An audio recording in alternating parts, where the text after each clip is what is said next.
We are speaking to three teaching union representatives, Geraldine O'Neill from the NASUWT, Carol Walsh from the NAHT, and Susan Moore from ASCL.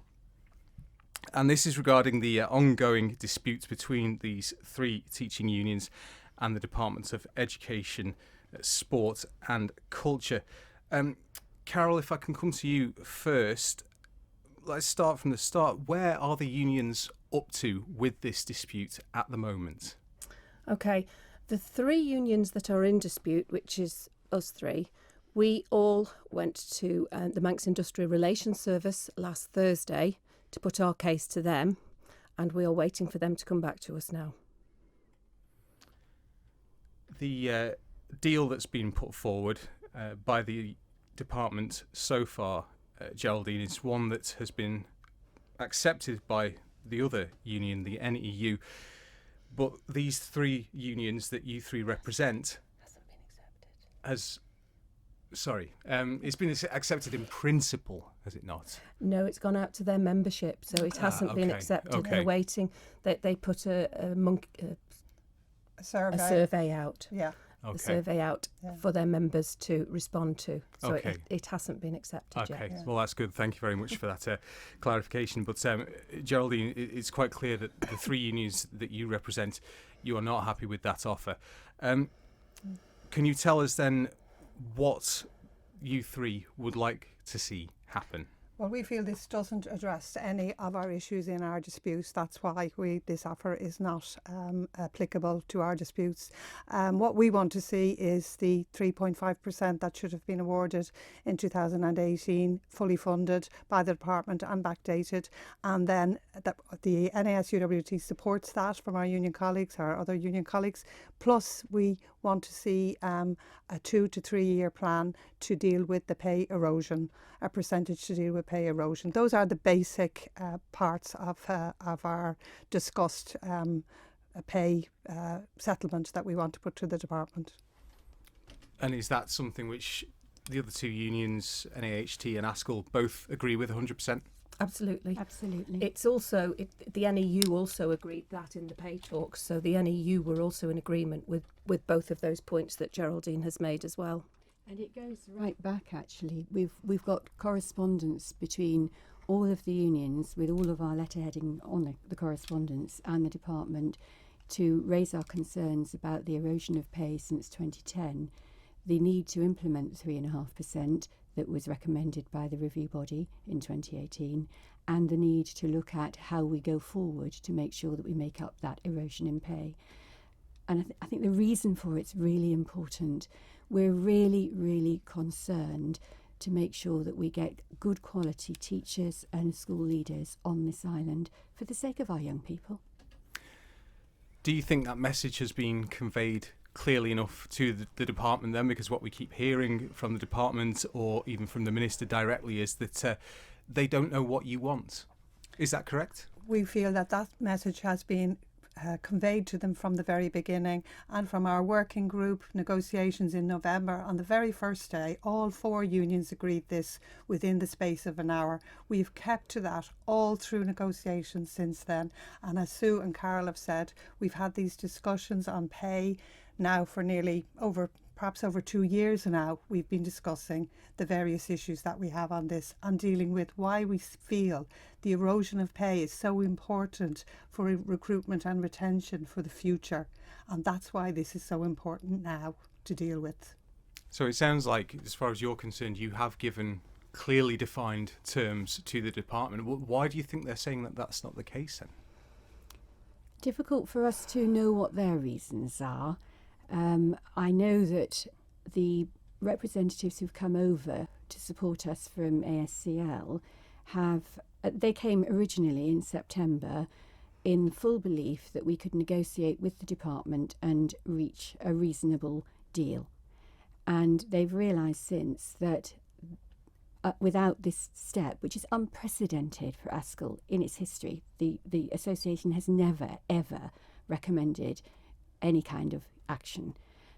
So they've taken a huge step actually in support of people on the Isle of Man doing so.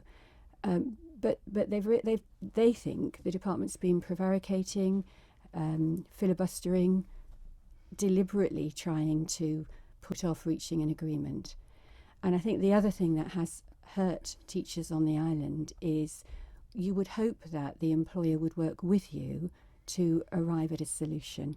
What they've done is put out into the public domain and also to Tynwald things that challenge our figures rather than saying, right, okay, we might not agree with the absolute detail, but the principle's the problem. Everybody agrees teachers' pay has been eroded and it needs to be sorted because we have a major crisis in retention of teachers and in recruitment of people, for example, heads of English in secondary schools and primary head teachers and so on. If I could just come in there as well, I don't know if you're aware, but there are 2 primary schools on the island where both the head teacher and the deputy head teacher in this academic year have either left or are leaving, and they are all taking jobs that have less responsibility but not very much less money. So it's becoming a real problem. People do not want to step up to the responsible jobs, the jobs of running a school anymore.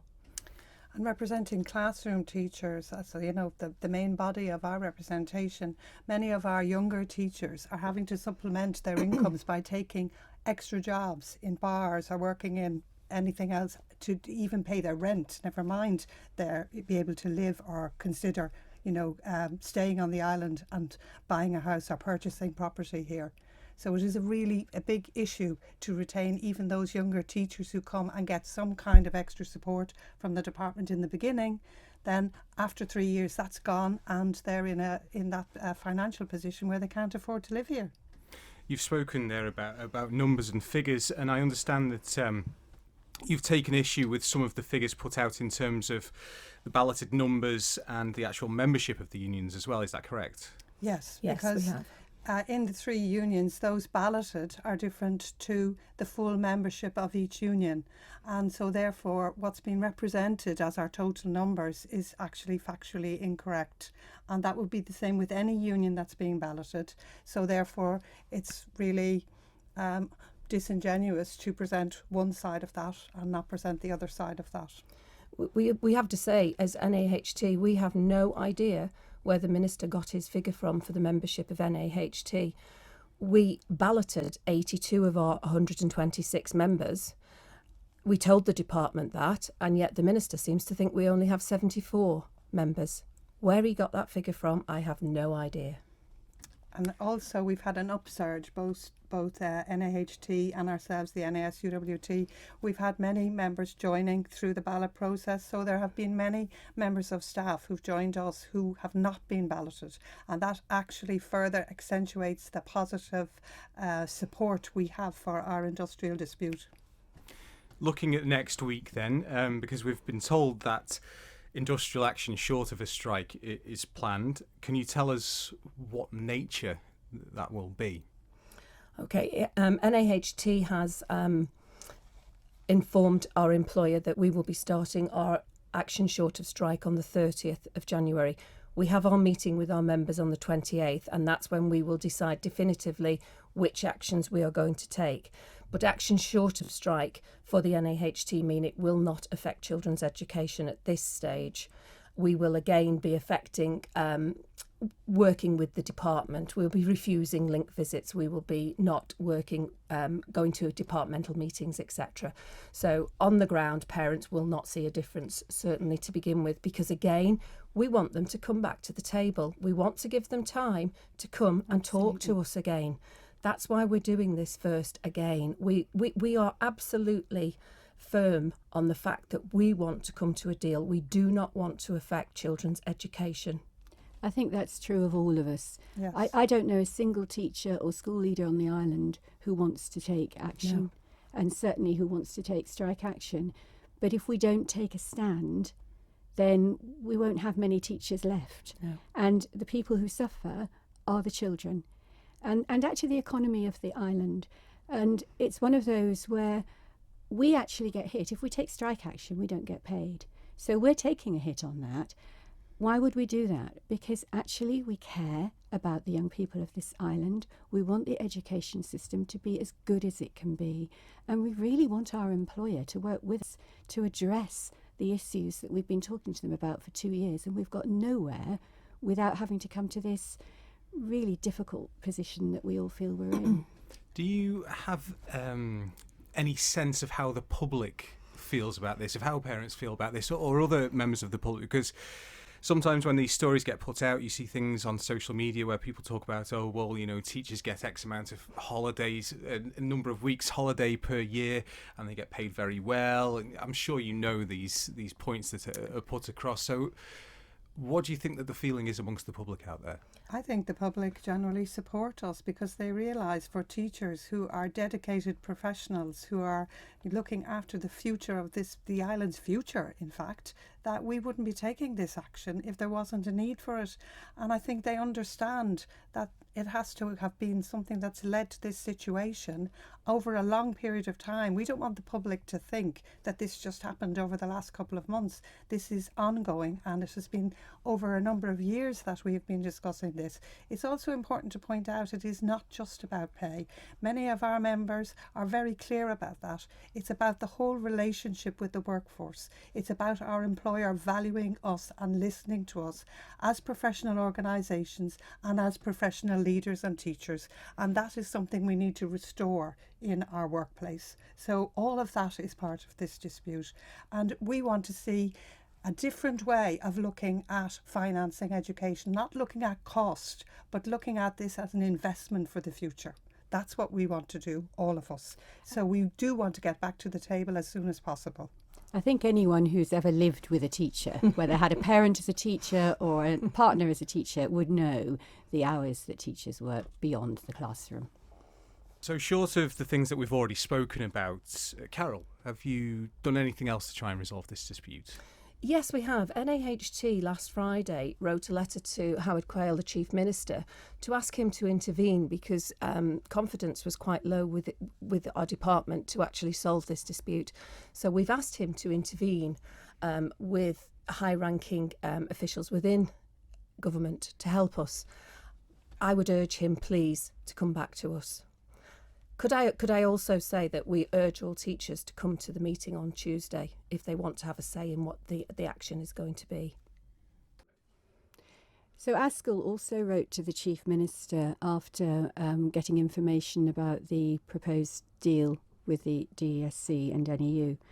And what they said was, trust and confidence in our employer is currently at an all-time low, and we'll need some convincing that they have any intention of resolving the dispute if we are to return to the table.